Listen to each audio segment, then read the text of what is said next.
Piano Sonata No. 1 Beethoven. Beethoven's Piano Sonata No. 1 in F minor, Op. 2 No. 1, was written in 1795 and dedicated to Joseph Haydn.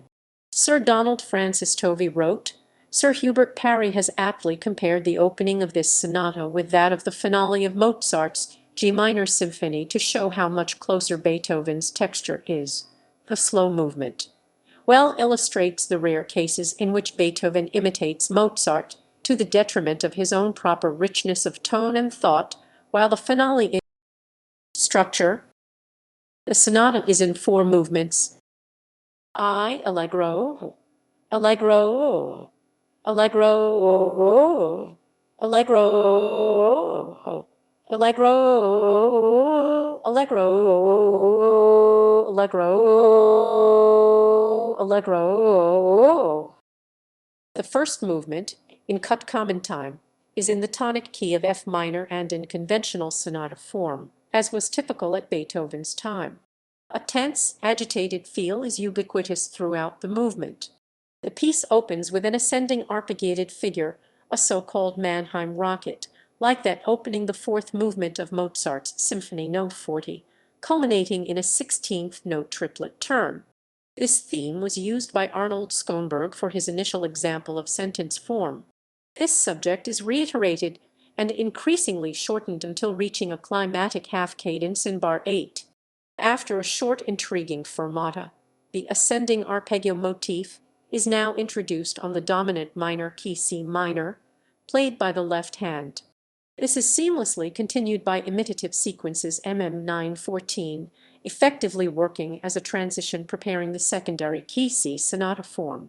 An ascending bass progression leading to a half close in the key of A major is played 3 times MM 1520 against syncopated descending thirds on the right hand, all of which unequivocally establishes A major, the relative major of F minor, as the secondary key. Using the relative major as secondary key is the most conventional procedure for minor key sonata expositions. A new melodic subject based on a descending arpeggio is presented over a ceaseless dominant pedal in broken octaves mm 2025. This subject clearly references the opening subject of the sonata, both being quarter-note arpeggios, whilst contrasting with it by inverting its contour descending Vs, ascending articulation legato Vs, staccato and harmony outlining a dominant 9th chord, as opposed to the tonic chord in the opening subject.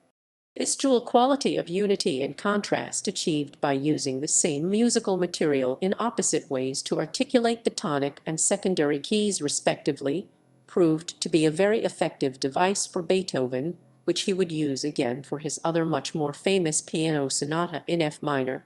The second subject stays in A major throughout, as would be expected of conventional sonata form, although it also hints its parallel minor key A minor. After sequencing iterations mm 26-31 of the 3-note motif that followed the descending arpeggio, the music seems to really take off on a loud closing theme outlining a cadential progression I6, IV6, V64, V7, which is played twice mm 33-40 and solidly resolves to an A major chord. A little coda mm 41-48 echoing the second half of the opening subject M2, again with shadings of A minor, and eventually resolving in an emphatically perfect cadence, the first one so far. The exposition is repeated. The development opens with the initial theme mm 49-54 in the secondary key, but is mostly dedicated to the second subject and its 8th-note accompaniment mm 55-73.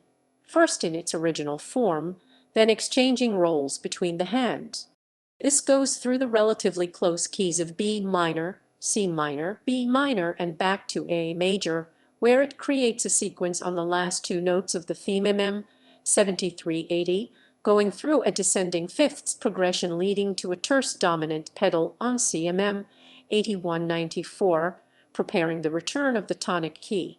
A very quiet passage of mysterious-sounding suspensions follows mm 95-100, over which the exposition's transition material is reprised, serving as a very effective retransition back to the opening material.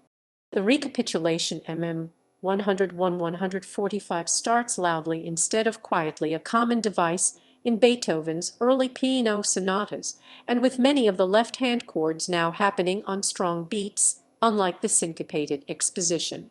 Most events from the exposition are reprised in the same order, with slight changes of dynamics and voicings. Most significantly, all the material previously stated on the secondary key is now restated in the tonic, so that this time the final perfect cadence is heard on the tonic key, giving a satisfying resolution to the key dichotomy in the exposition. To this end, the original transition to the secondary key is rewritten, passing through the subdominant key and leading back to the tonic, which is a conventional procedure in classical sonata recapitulations. At the end of the recapitulation, instead of giving the perfect cadence in the exact parallel location to that of the exposition, Beethoven delays the resolution for an extra 6 bars, during which 2 fake attempts at a final resolution in the subdominant and relative major keys respectively heighten anticipation for the true cadence. The movement finishes on a fortissimo perfect cadence on F minor. Roman II. Adagio. The second movement opens with a highly ornamented lyrical theme in 34 time in F major. This movement is in ternary form. This is followed by a more agitated transitional passage in D minor accompanied by quiet parallel thirds, followed by a passage full of demisemic wavers in C major. This leads back to a more embellished form of the F major theme, which is followed by an F major variation of the C major section. This adagio, along with 2 themes from his Sonata Op. 2, No. 3, is the earliest composition by Beethoven now in general circulation. It was adapted from the slow movement of his Piano Quartet No. 3 in C major from 1785. Roman III. Minuet and Trio Allegretto.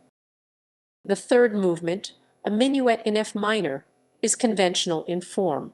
It contains 2 repeated sections, followed by a trio in F major in 2 repeated sections, after which the first minuet returns. The minuet is characterized by syncopations, dramatic pauses, and sharp dynamic contrast, and like many minor key minuets has a somewhat melancholy tone spanning major and minor tonality. The trio is built around longer, more lyric phrases that pass between the right and left hands in imitative polyphony. The main material is reprised after the trio. Roman IV. Prestissimo. The fourth movement, like the first and third, is in the tonic minor key F minor, is in cut common time, and bears the tempo marking prestissimo very fast. It has the form of a modified sonata allegro movement, in which the development section has been replaced with a contrasting middle section. The movement opens with fast triplet 8-note arpeggios on the left hand, over which the main 3-chord motif in staccato quarter notes is introduced 2 beats later.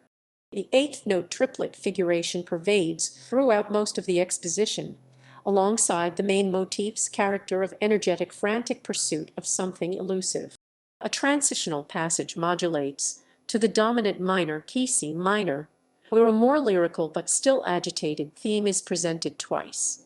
It is noteworthy that Beethoven chose the dominant minor key as the secondary key instead of the more conventional relative major. The exposition closes emphatically on C minor, with iterations of the first subject chordal motif. Instead of developing earlier material, as would be expected of a conventional allegro sonata movement, the following middle section starts off with a peaceful new theme in the relative major key A major, thus compensating for its absence as the exposition's secondary key. This A major theme is articulated in quarter notes, providing a respite from the 8th-note triplets that pervaded most of the exposition. This major theme provides the answer to the rocket theme that opens the sonata, both ascending, one lyrical and major, the other percussive and minor. It is structured on compound binary form, where both phrases are played twice each in slightly varied fashion. This is followed by an extended retransition based on alternating motives from the exposition first subject and the middle section theme. The recapitulation reprises the whole exposition nearly identically apart from very slight changes in dynamics and voicings, but significantly all the material is now restated in the tonic key F minor, as would be expected of any conventional sonata form. The movement ends on a fortissimo eighth note triplet descending arpeggio, perhaps to give a symmetrical ending to a sonata that opened with a raising arpeggio.